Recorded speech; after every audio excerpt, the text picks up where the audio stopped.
Hello guys welcome to my new blog. आयो हजुर सन्चै हुनुहुन्छ एन्ड मलाई पनि एकदम आराम छ। अनि आज म कटारी बजार जाँदैछु होइन, बहिनीको रुममा। त्यहाँ गएर हामी सायद घुम्न पनि जान्छौँ होला, उनी गएपछि थाहा हुन्छ। बहिनीको रुममा त्यसले म्यासेज हेरिन के गरिरहेको छ, उनी गएपछि थाहा हुन्छ। बहिनीको रुम आइपुगेँ होइन, त्यसको कोठामा जाउँ है। अब छोरी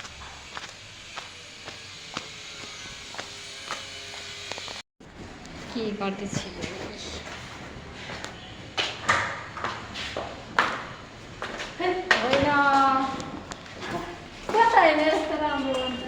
हिँडेको नि पहिला। गाइस हामी चाहिँ बजार आएको छौँ हेर्न, मौसम कटारी मौसम। हिँड्दै हुनुहुन्छ बहिनीजी चाहिँ, यता हेरिदिनु त राम्रै आउँदो रहेछ हौ। कटारी मौसम लागिरहेछ।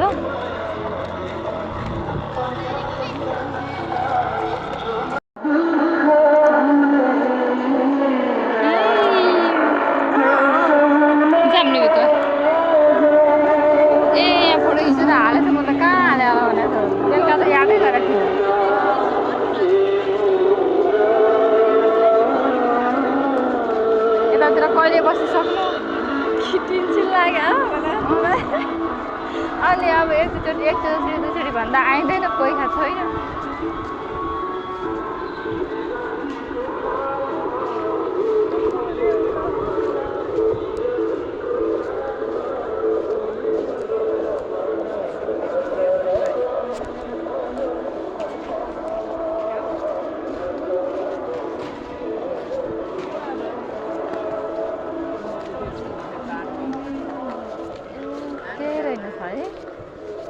चलेको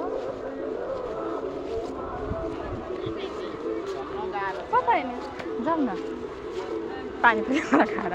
यता बाटो उता होइन, यतै हो त, कता हो यतै हो भनिरहेको छ, यतै हो भनेर यस्तो कन्फ्युज बनाएको भाइ मलाई।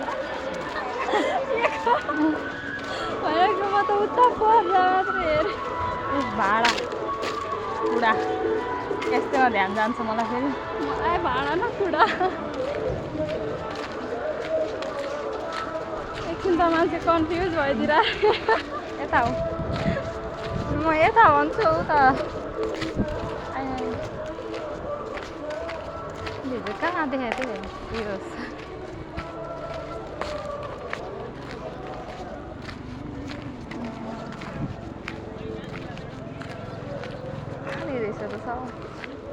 सब खाली छ, सब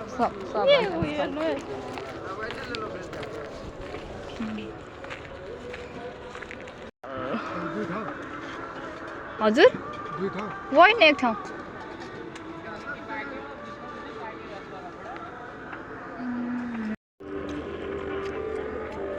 सक्यो। 50 रुपियाँ त उसले उठौँ।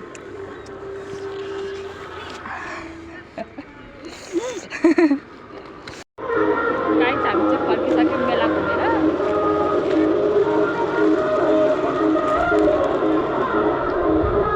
पछाडि हुनुहुन्छ बहिनी,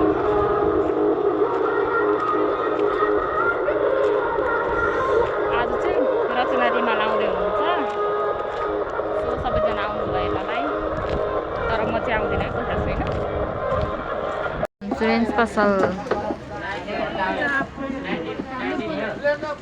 सर कसलाई प्लेट ल्याऊ भन्नुभयो।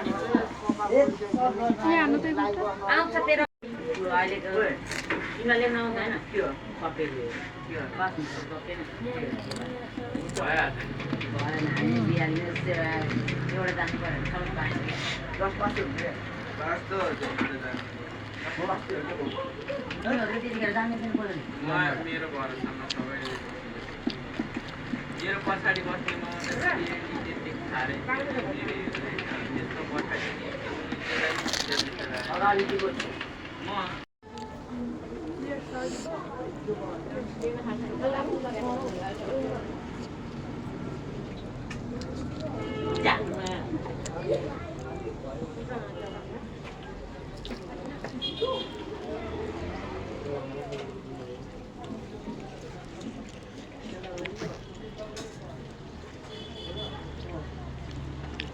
हामी चाहिँ बजार घुमेर पनि महोत्सव घुमेर पनि आइसक्यौँ अनि मेरो केही सामानहरू पनि किन्नु थियो लिएर आएँ।